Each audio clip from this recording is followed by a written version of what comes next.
Aujourd'hui, on va découvrir la formation d'aide-soignant et vous allez voir que peu importe votre âge ou votre profil, c'est un métier accessible et très enrichissant. Et voilà. Flavien, elle est où la patiente? Oh la bourde. Oh, je suis désolé. Je vais la chercher.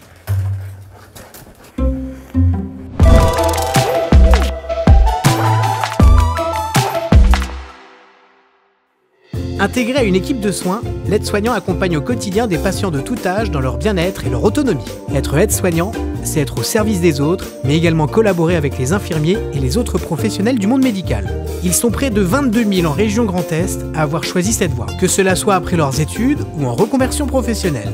C'est le cas de Vanessa, que nous rencontrons aujourd'hui dans la Meuse, sur son lieu de formation, et avec qui je vais passer la journée. Alors Vanessa, quel a été ton parcours jusqu'à aujourd'hui? J'ai été assistante maternelle, hôtesse de caisse et d'accueil. J'ai travaillé dans la téléassistance, j'ai été secrétaire médicale et me voilà là, en formation à l'IFAS. Et quelle a été ta motivation pour intégrer cette formation? De pouvoir aider les gens, d'être utile. On est utile sûrement dans tous les métiers, mais moi j'avais besoin d'être en contact et de voir qu'on faisait du bien aux personnes. On apprend le côté théorique, les termes médicaux, à manipuler aussi, donc dans le côté pratique plutôt. On fait des simulations. La durée de la formation, en fait, c'est sur 11 mois très exactement, 22 semaines d'école et 22 semaines de stage en alternance tout au long de l'année. Le fait de retourner à l'école, on va dire ça comme ça, c'est de pouvoir échanger en direct avec les formateurs et le fait que ce soit en alternance stage-école, on peut mettre en application ce qu'on a vu en théorie. Ça permet d'assimiler plus facilement certaines choses. Et c'est facile de concilier formation et vie de famille? C'était un petit peu la question rédhibitoire. Est-ce que je vais réussir à retourner à l'école après quasiment 20 ans sans y être allée? C'est pour ça que j'ai choisi la formation aide-soignante qui ne dure qu'1 an et c'est faisable. Tout ce lexique là, on te l'apprend en début de formation? Oui, en fait ça c'est un petit peu notre bible on va dire. Moi je me le suis imprimé en tout petit, puis je l'ai tout le temps dans la poche quand je suis en service. D'accord. Alors qu'est-ce que vous avez retenu Flavien? Il y a beaucoup de choses à retenir déjà. Déjà j'ai découvert ce que c'était, une situation de soins. Et j'ai découvert la macro-cible aussi. C'est ça. Où en fait c'est un peu ce qui permettrait d'avoir un avis, enfin en gros de détailler exactement les différents symptômes de la personne et que ce soit lu par n'importe quelle personne du milieu médical.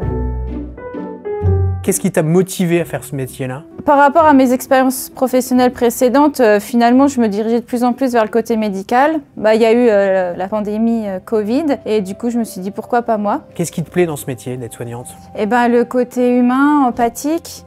D'être là pour aider la personne en fait et toujours soutenir en fait le patient. C'est vous qui êtes le plus souvent en contact avec le patient finalement? C'est ça, on fait un petit peu la passerelle entre le patient et l'infirmier. On peut détecter des choses avant que l'infirmier passe et du coup ça peut se transformer en urgence. On est les petites mains en fait des infirmiers et des médecins pour aider le patient à être au mieux. Et si jamais il y avait des contraintes dans ce métier-là, ce seraient lesquelles pour toi?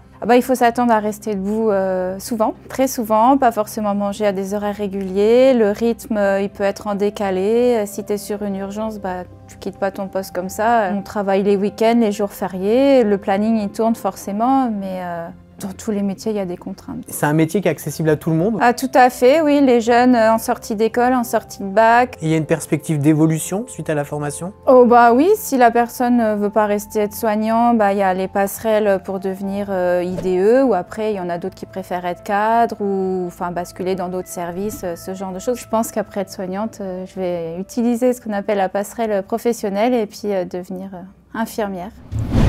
Les aides-soignants travaillent au sein d'une équipe pluridisciplinaire, mais aussi avec différents publics.